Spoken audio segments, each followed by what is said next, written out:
Assalamualaikum warahmatullahi wabarakatuh. Selamat malam semuanya. Waalaikumsalam warahmatullahi wabarakatuh. Apa kabar semuanya? Semoga dalam keadaan sehat walafiat semua ya, tetap semangat. Malam hari ini kita masuk di mata kuliah ekonomi internasional di pertemuan yang ke-10. Dan pada pertemuan yang ke-10 ini kita akan membahas tentang pasar valuta asing. Ya, nanti setelah dijelaskan kita ada diskusi juga ya. Mudah-mudahan malam ini bisa 2 materi ya. Biar cepat kelar nanti. Jadi di pertemuan 11, 12, 13, 14 tinggal finalisasi aja.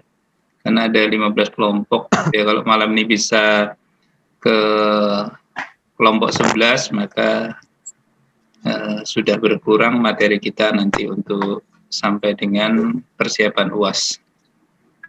Baik, kepada Saudara Nur Syakban, Saudara Bayu Dwi Saputra, dan Maria Yosvina Panenten Juan dipersilahkan untuk langsung menyampaikan materinya.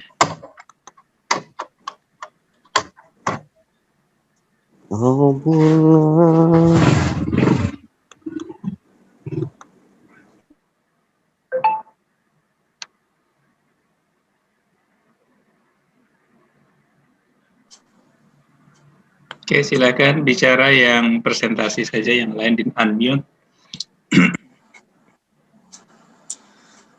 Baik, Assalamualaikum warahmatullahi wabarakatuh. Selamat malam.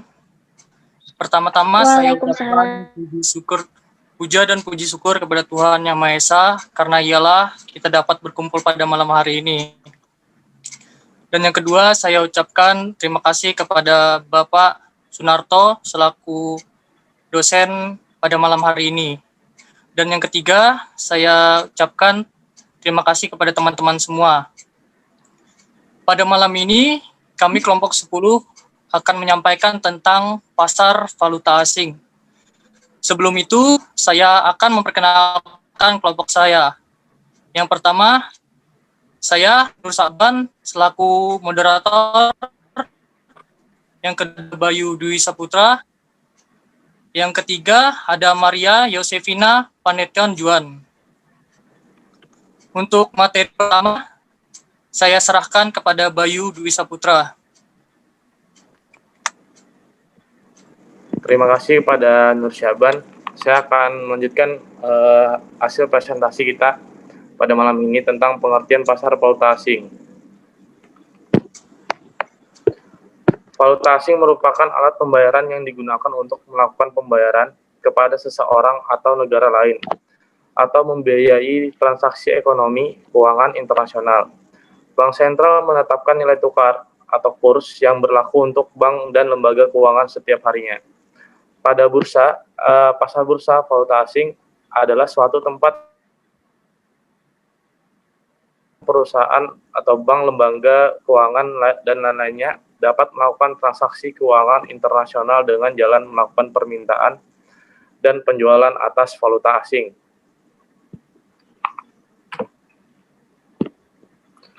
Pasar valuta asing dilakukan around the clock atau selama 24 jam menjangkau seluruh dunia, di mana harga mata uang selalu bergerak setiap saat dalam jumlah yang besar. Sistem aplikasi yang dapat dipakai sampai saat ini adalah retur. Terdapat 3 prinsip pokok dalam perdagangan falas, yaitu pertama, nilai tukar selalu dilihat dari sisi perdagangan falas. Yang kedua, nilai tukar jual lebih tinggi dari nilai tukar beli. Dan yang ketiga, harus ada nilai tukar lawan dalam suatu transaksi. Jika tidak ada nilai tukar, maka tidak ada terjadi transaksi. Dan di slide 3 kita akan menjelaskan tentang mekanisme pasar falas. Bursa atau pasar falas adalah suatu tempat atau sistem di mana perorangan, perusahaan, dan bank dapat melakukan transaksi keuangan internasional dengan jalan melakukan pembelian atau permintaan dan penjualan atau penawaran falas. Pihak-pihak yang terlibat dalam pasar falas ada 4 eksportir, yaitu 1 eksportir importir, para bank devisa, perdagangan perantara, dan yang keempat bank sentral. Untuk slide selanjutnya saya akan mempersilakan kepada saudari Maria untuk melanjutkan presentasi dari saya. Terima kasih. Terima kasih, saya akan melanjutkan materi selanjutnya. Fungsi pasar falas. Yang pertama, menyelenggarakan transaksi pembayaran internasional. Yang kedua, menyediakan kredit jangka pendek atau pembayaran internasional. Yang ketiga, memberikan fasilitas.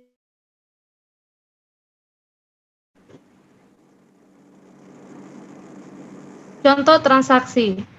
Yang pertama, importir A di Jakarta ingin mengimpor mesin dari seorang eksportir B di New York seharga USD 10.000.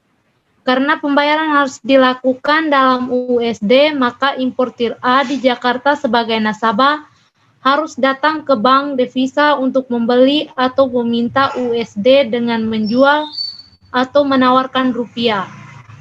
Bila kurs atau forex yang berlaku sebesar 8.000 atau USD, maka untuk mendapatkan USD 10.000, maka importir A membayar rupiah sebanyak USD 10.000 kali 8.000 atau USD sama dengan 80 juta.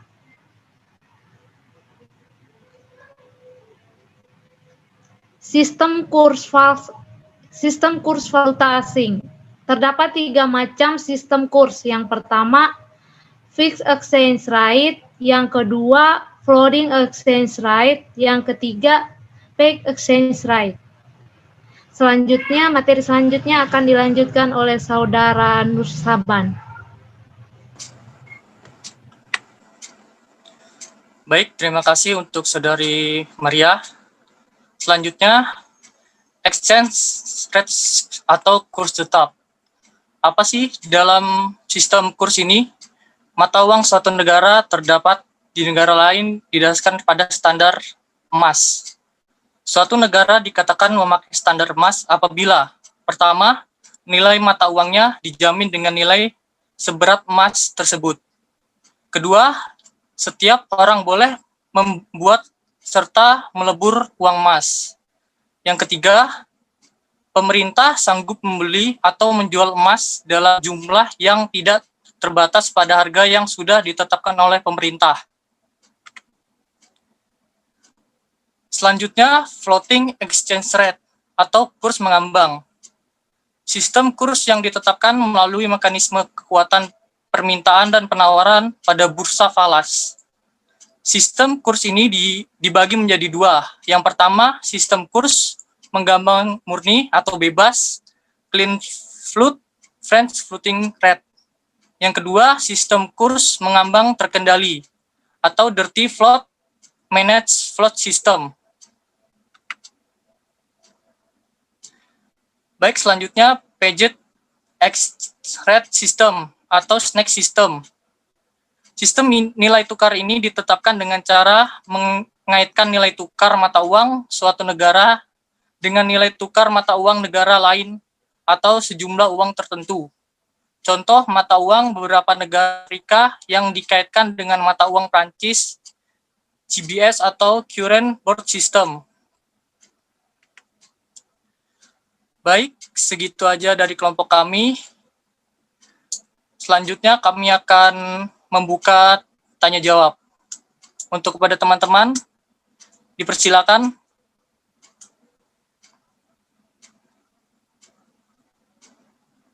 Screen-nya di stop dulu.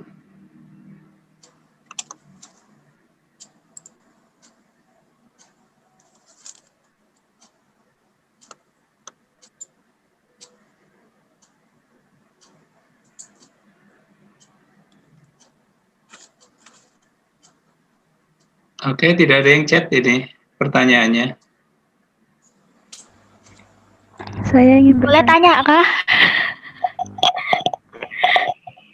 Kasih Rica. Rica dulu, Rica. Untuk saudara. Assalamualaikum warahmatullahi wabarakatuh. Nama saya Rika Puspita, NPM 19120. Di sini saya akan bertanya, menurut kalian, cara apa yang dapat pemerintah lakukan untuk mengontrol lembaga-lembaga penukaran valuta asing agar uang yang beredar itu bisa terkontrol? Itu saja, terima kasih. Baik, terima kasih untuk Saudari Rica. Nanti pertanyaannya bisa ditulis di chat ya. Iya. Untuk pertanyaan yang selanjutnya kami buka lagi. Evita boleh tanya kah? Boleh. Baik, Oke. Saudari Evita. Assalamualaikum warahmatullahi wabarakatuh. Perkenalkan, saya Evita Safitri, NPM 19031 dari kelompok 8. Di sini saya ingin bertanya, di slide ketiga, itu ada kalimat harga mata uang selalu berubah. Jadi yang ingin saya tanyakan, bagaimana peran bank dalam menjaga kestabilan nilai tukar dan peran masyarakat dalam menjaga kestabilan nilai tukar? Dan adakah contohnya di kehidupan kita sehari-hari? Mungkin itu saja, terima kasih. Baik, terima kasih juga Saudari Evita. Baik, apakah ada yang mau bertanya lagi untuk pertanyaan yang ketiga? Dipersilakan. Oke, kalau Oh, Bang Denny deh. Bang Denny aja. izin mau bertanya. Oke, Bang Denny. Saya Denny Cahyadi, NPM 210, mau bertanya. Tadi itu kan ada sistem kurs yang dibagi menjadi dua ya. Sistem kurs yang mengambang murni sama sistem kurs yang mengambang terkendali. Itu maksudnya seperti apa ya? Itu aja. Terima kasih.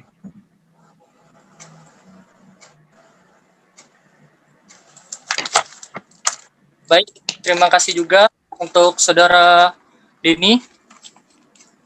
Untuk selanjutnya, dimohon untuk beri kami waktu untuk berdiskusi. Kurang lebihnya 3-5 menit. Terima kasih. baik, terima kasih Saudara Nur Syakban, kelompok 10. Ya, silakan Anda mempersiapkan jawaban dari pertanyaan rekan-rekan Anda. Tolong didiskusikan agar nanti jawabannya itu bisa memuaskan kepada si penanya. Baik, saya akan tambahkan tentang pengertian valuta asing. Tadi dikatakan bahwa valuta asing itu merupakan alat pembayaran ya yang sering digunakan dalam transaksi perdagangan internasional. Ya, karena tidak semua mata uang asing itu dapat digunakan sebagai alat transaksi untuk perdagangan internasional, tetapi juga harus melakukan penukaran terlebih dahulu dengan mata uang yang berlaku secara internasional. Contoh aja rupiah kita laku nggak untuk transaksi internasional ya, karena nilai rupiah kita kan kecil ya. Nah, jadi ada beberapa negara yang nilai mata rupiahnya itu tidak bisa menjadi alat tukar di perdagangan internasional, mau nggak mau mereka menggunakan valuta asing ya. Selanjutnya tadi dikatakan bahwa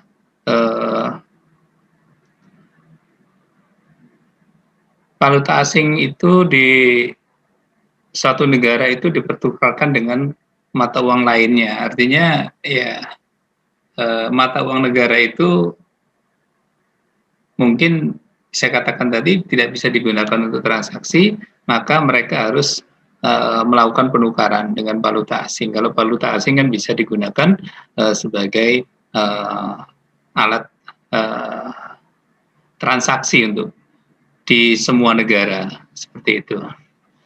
Nah, tadi dikatakan bahwa fungsi valuta asing itu untuk apa saja di perdagangan internasional. Yang pertama, valuta asing itu sebagai alat tukar internasional.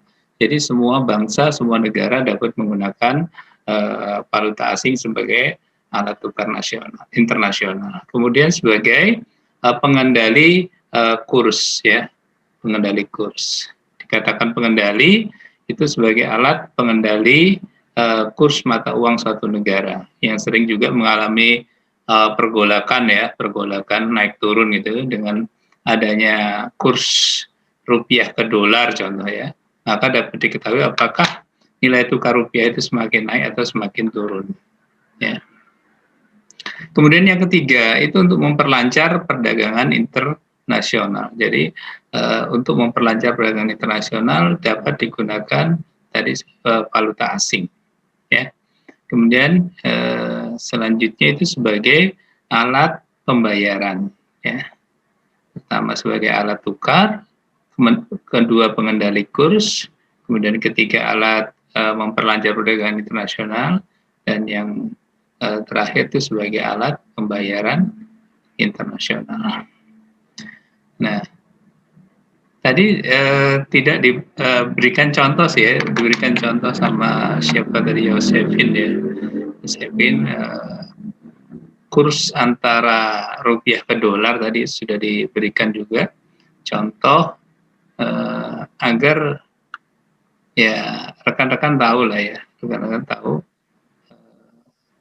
nilai rupiah itu kalau dikurskan ya saat ini mungkin sekitar 13 sekian atau 14.000 ya. Makanya nilai rupiah kita itu sangat kecil sekali nilainya di perdagangan internasional ya. Kita harus bawa 10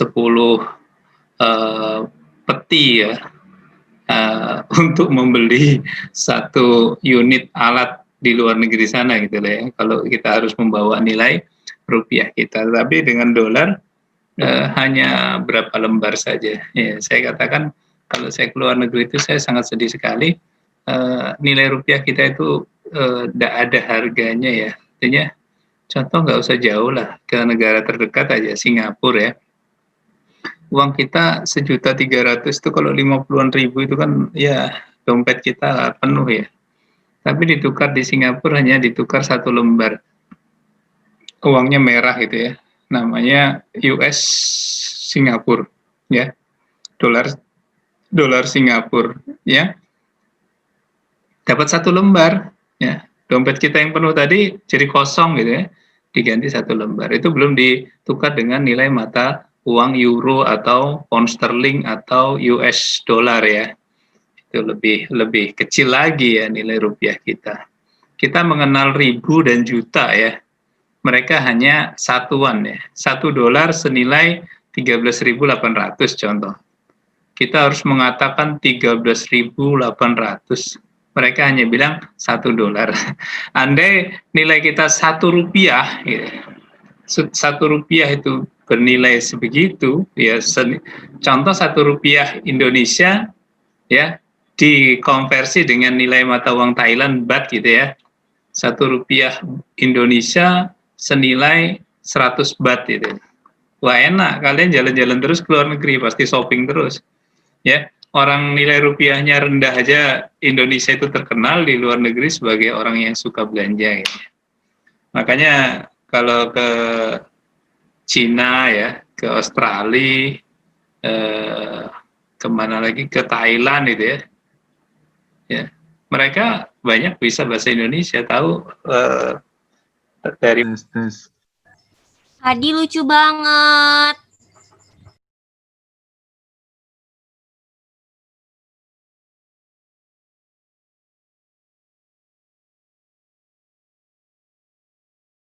Tes, bapaknya keluar lagi. Oke, selanjutnya bisa monitor ya? Masuk Pak, masuk. Ada gangguan nggak Pak tadi Pak? Ya, ada yang lewat. Oke, mungkin tambahan penjelasan saya cukup ya. Silakan dilanjut ke kelompok 10 untuk menjawab pertanyaan teman-temannya.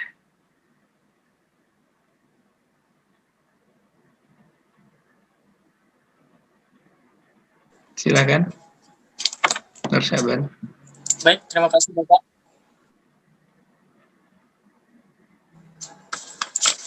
Oke, untuk menjawab pertanyaan pertama dari Rica, saya serahkan kepada Saudari Yopi untuk menjelaskan.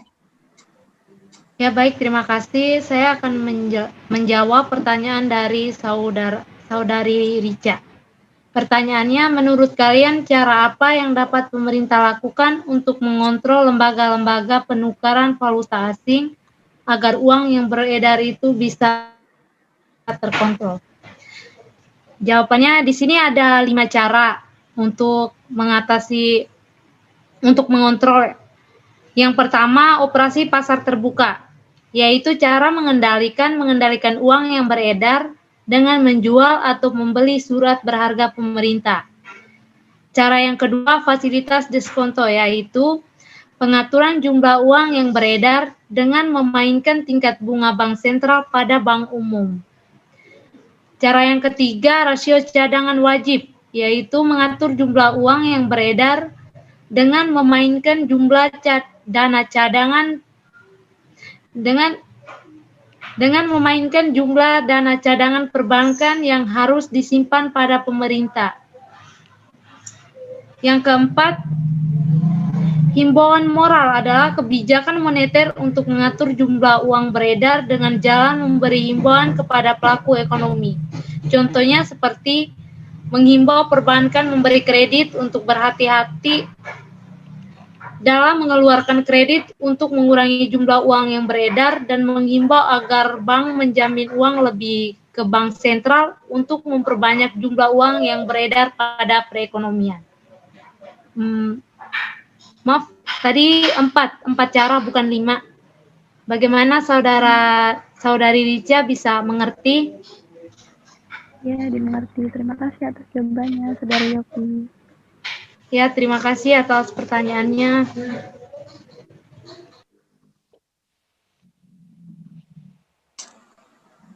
Baiklah, terima kasih. Selanjutnya akan disampaikan pertanyaannya oleh Saudara Bayu. Baik, Saudara Bayu dipersilakan. Terima kasih untuk Saudara Syaban.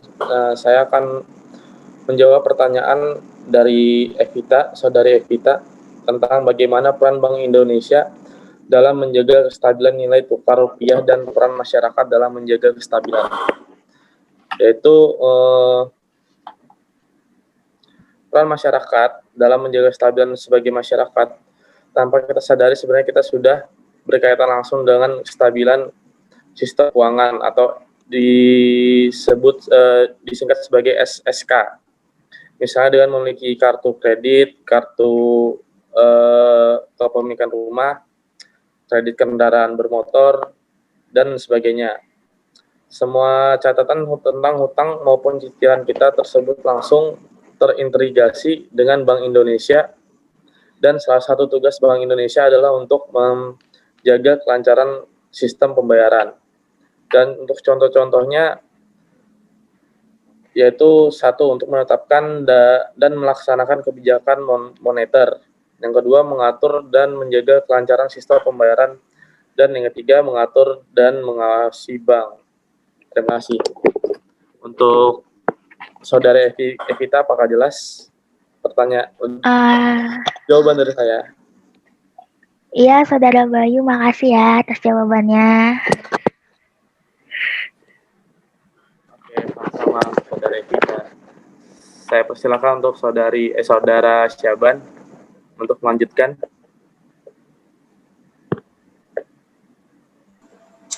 Baik, terima kasih Saudara Bayu. Untuk pertanyaan yang ketiga dari Saudara Denny tentang kurs bebas ya secara murni dan terkendali. Apa penjelasannya? Dalam sistem kurs mengambang bebas secara murni biasa disebut clean float atau freely.